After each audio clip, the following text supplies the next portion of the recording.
الرجیم بسم اللہ الرحمن الرحیم۔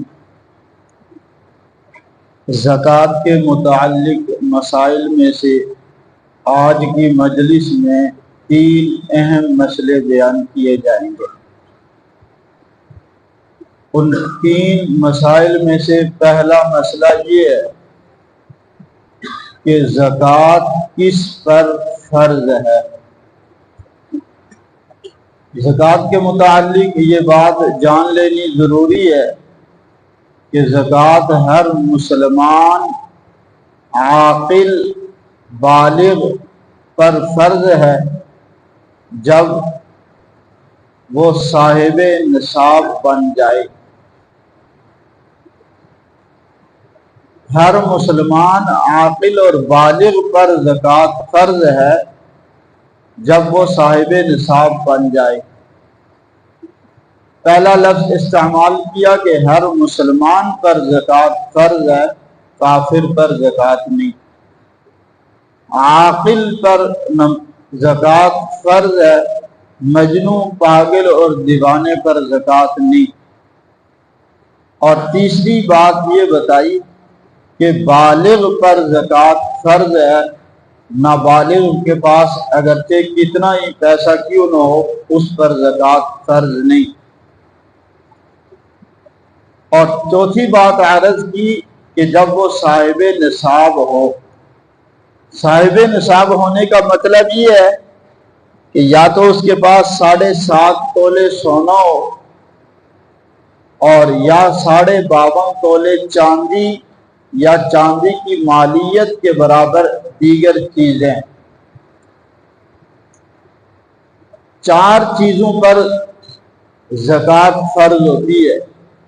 نمبر 1 سونا، نمبر 2 چاندی، نمبر 3 نقدی رقم اور نمبر 4 مال تجارت۔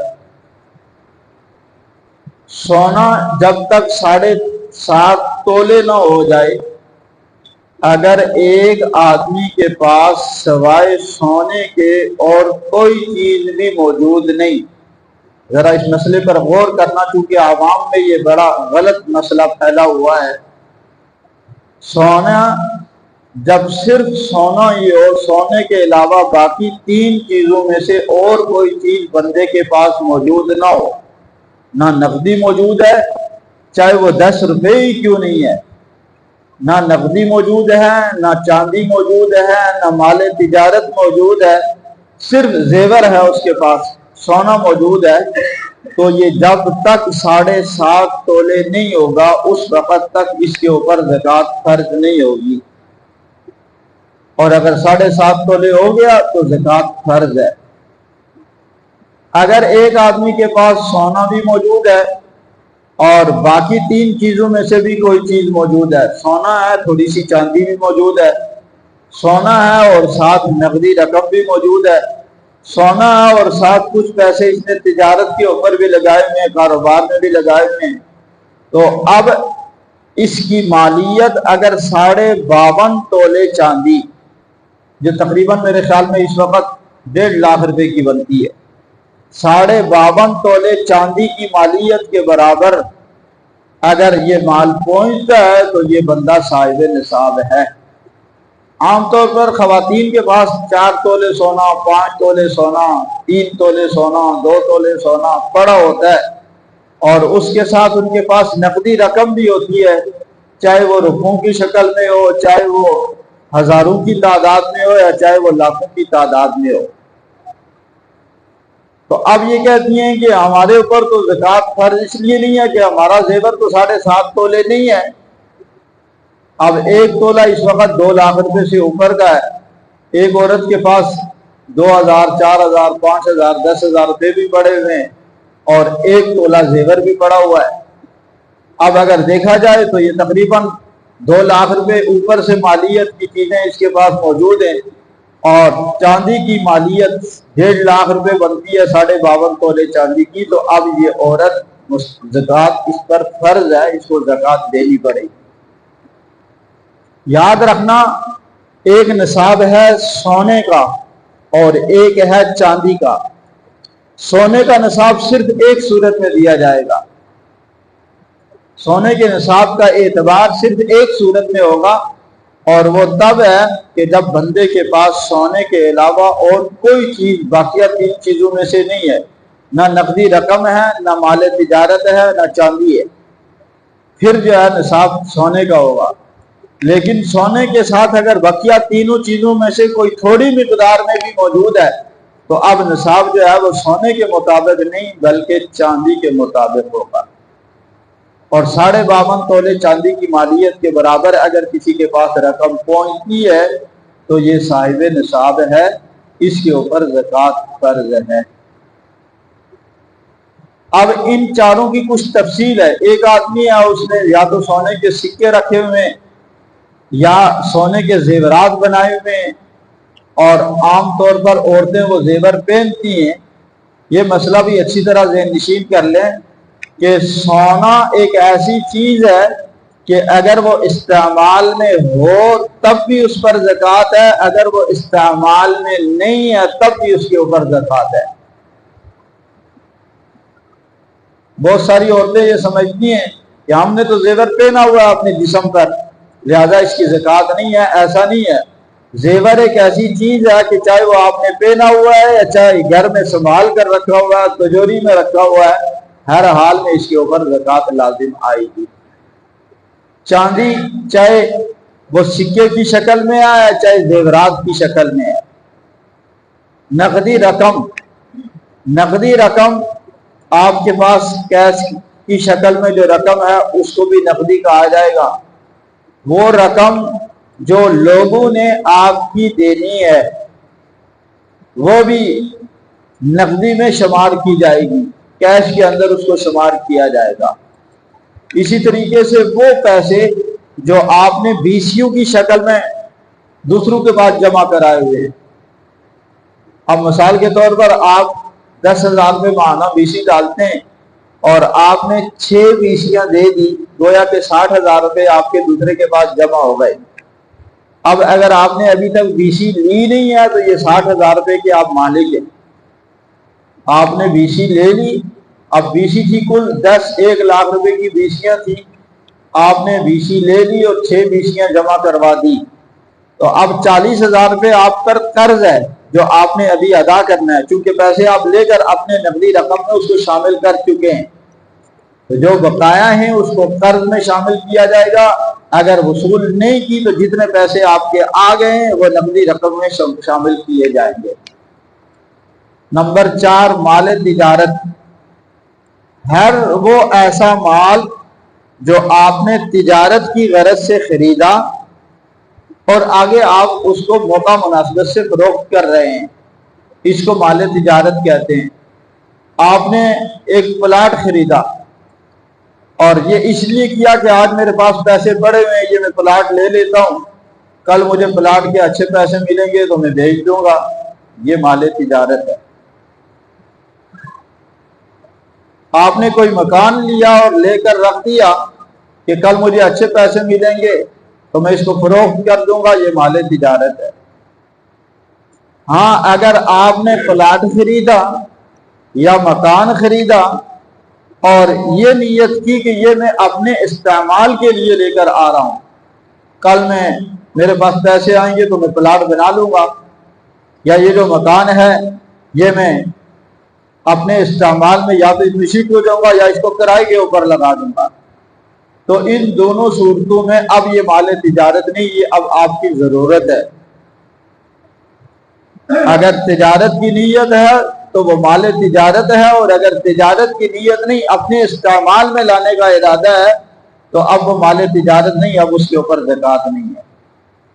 اچھا، یہ جو پلاٹ ہے، اس پلاٹ کی جب ہم زکوٰۃ نکالیں گے تو یہ نہیں کہ ہم نے لیا تھا 1 لاکھ روپے کا تو ہم زکوٰۃ 1 لاکھ روپے کی نکالیں گے، بلکہ موجودہ مارکیٹ ویلیو، ہم نے لیا تھا پلاٹ 1 لاکھ روپے کا اور ابھی ہے وہ 2 لاکھ روپے کا، ابھی ہم جب زکوٰۃ کا حساب کتاب کریں گے تو ہم 2 لاکھ روپے کا حساب کتاب کریں گے۔ موجودہ چیز کی مارکیٹ ویلیو جو ہے، موجودہ قیمت جو مقرر ہے، اس قیمت کے اعتبار سے زکوٰۃ ادا کی جائے گی۔ آپ نے پلاٹ لیا تھا 10 لاکھ روپے کا، مارکیٹ ڈاؤن ہو گئی اور ابھی وہ 5 لاکھ روپے کا ہے، ابھی آپ زکوٰۃ نکالیں گے تو 5 لاکھ روپے کی نکالیں گے، یہ نہیں کہ میں نے تو 10 لاکھ روپے میں خریدا تھا تو میں زکوٰۃ 10 لاکھ کی نکالوں۔ تو جو مارکیٹ ویلیو ہے اگر بڑھ گئی ہے تو بڑھے ہوئے کا حساب کیا جائے گا، اور اگر کم ہو گئی ہے تو کم کا حساب کتاب ہوگا۔ اس کو مال تجارت کہتے ہیں۔ باقی وہ چیز جو آپ نے کاروبار میں لگائی ہوئی ہے اس کی بھی اصل مارکیٹ ویلیو جو ہے اس کے اوپر زکوٰۃ ہے، نفع کے اوپر زکوٰۃ نہیں ہے۔ آپ نے اپنی دکان میں مال ڈالا ہوا 5 لاکھ روپے کا، اور اس 5 لاکھ روپے کے اوپر نفع جو آ رہا ہے وہ 1 لاکھ روپے آ رہا ہے، تو اب 5 لاکھ کا مال ہے تو پوری دکان کا حساب کر کے زکوٰۃ جو ادا کی جائے گی وہ پورے 5 لاکھ روپے کی ادا کی جائے گی۔ اس کو کہتے ہیں مال تجارت۔ تو وہ مال تجارت جو آپ نے تجارت کی غرض سے لیا ہے اس کے اوپر زکوٰۃ ہے، جو تجارت کی غرض سے نہیں ہے اس پر زکوٰۃ نہیں ہے۔ تیسرا اہم ترین مسئلہ، یہ جو چیزیں ہم نے کرائے کے اوپر دی ہوتی ہیں آیا ان کے اوپر زکوٰۃ ہے یا نہیں ہے؟ میرے پاس ایک مکان ہے، میں نے وہ کرائے پر دیا ہوا ہے۔ ایک گاڑی ہے جو میں نے کرائے کے اوپر دی ہے، وہ پورا مہینہ چلتی ہے اور مہینے کے بعد مجھے کرایہ آتا ہے۔ ایک دکان میں نے لی ہوئی ہے اور وہ کرائے کے اوپر دی ہوئی ہے، اس کا کرایہ آتا ہے۔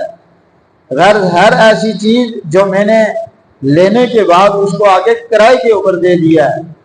مشینری ہے، میں ایک فیکٹری چلاتا ہوں، میں نے بہت ساری مشینری خریدی ہوئی ہے، اب اس مشینری کو میں کام میں لے کر آتا ہوں، میں نے کرائے کے اوپر دے دی اور اس سے جانا ماہانہ مجھے کرایہ آتا ہے۔ تو وہ چیزیں جو آپ نے کرائے کے اوپر دی ہوئی ہیں ان کی اصل مالیت پر زکوٰۃ نہیں ہے۔ مکان ہے میرے پاس 1 کروڑ روپے کا ہے، لیکن کرایہ آتا ہے اس کا 50,000 روپے، تو وہ جو 50,000 روپے آئیں گے نا، اس میں سے استعمال کرنے کے بعد جو پیسہ میرے پاس باقی بچے گا اس کو ہم نقدی رقم میں شامل کر کے اس کی زکوٰۃ کا حساب کتاب کریں گے۔ اگر وہ نصاب کے مطابق پہنچتا ہے تو زکوٰۃ دیں گے، نہیں پہنچتا تو نہیں دیں گے۔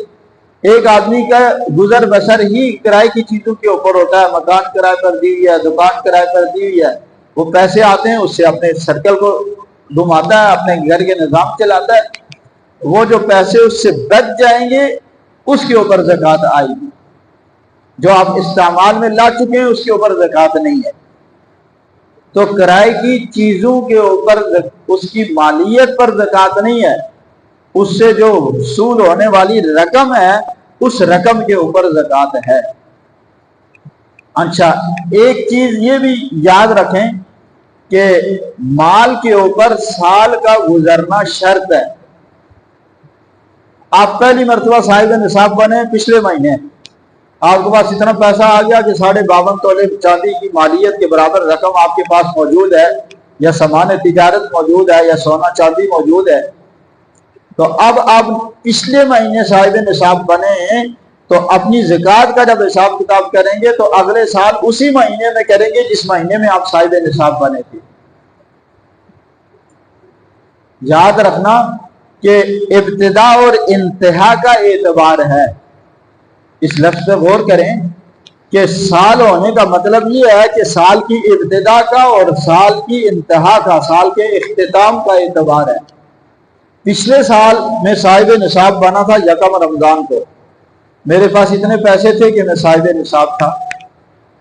اب اس سال 1 رمضان کو جب میں حساب کتاب کروں گا تو 1 رمضان کو میرے پاس جو کچھ بھی موجود ہے اس کے اوپر میری زکوٰۃ بنے گی۔ سال کے درمیان میں مال آتا رہا جاتا رہا، کمی پیشی چلتی رہی تو اس کا اعتبار نہیں ہے۔ اب 1 رمضان سے ایک دن پہلے 29 شعبان کو میں نے کسی کے پیسے دینے تھے، میں نے اس میں سے 10 لاکھ روپے دے دیے، تو 1 رمضان کو میرے پاس جو مالیت جو پیسے موجود ہیں اس کے اوپر زکوٰۃ آئے گی۔ 10 لاکھ میں نے ایک دن پہلے نکال کر دے دیے تو ان 10 لاکھ کے اوپر زکوٰۃ نہیں ہے۔ 1 رمضان کو میرے پاس یعنی 29 شعبان کو پیسے کم تھے، لیکن 29 شعبان کو یا یکم رمضان کو جس تاریخ کو میں حساب کتاب کرتا ہوں زکوٰۃ کا، اس تاریخ کو میرے پاس 10 لاکھ روپے آ گئے، ایک دن پہلے آئے، ایک گھنٹہ پہلے آ گئے، جب میں حساب کتاب کروں گا تو اس پیسے کو شامل کروں گا۔ ہر مال پر زکوٰۃ کا سال گزرنا جو ہے نا یہ لازم نہیں ہے۔ بہت سارے لوگ یہ سمجھتے ہیں کہ یار میرے پاس تو پچھلے مہینے لاکھ روپے پڑے ہوئے تھے، ابھی زکوٰۃ کے حساب سے 2 دن پہلے تو میرے پاس 50 لاکھ روپے آ گئے، تو یہ 50 لاکھ تو 2 دن میں ہوئے ہیں، سال تو اس کے اوپر گزرا نہیں ہے۔ میں نے بتایا کہ سال کی ابتدا اور انتہا کا اعتبار ہے۔ پچھلے سال یکم رمضان کو آپ صاحب نصاب بنے، اس سال یکم رمضان کو آپ کے پاس جو کچھ بھی موجود ہوگا اس کے اوپر زکوٰۃ کا حساب کتاب ہوگا۔ اس کے علاوہ بھی مزید کچھ مسائل ہیں، انشاءاللہ آئندہ کے درس میں عرض کیے جائیں گے۔ دعا فرمائے جو کہا سنا کہ اللہ پاک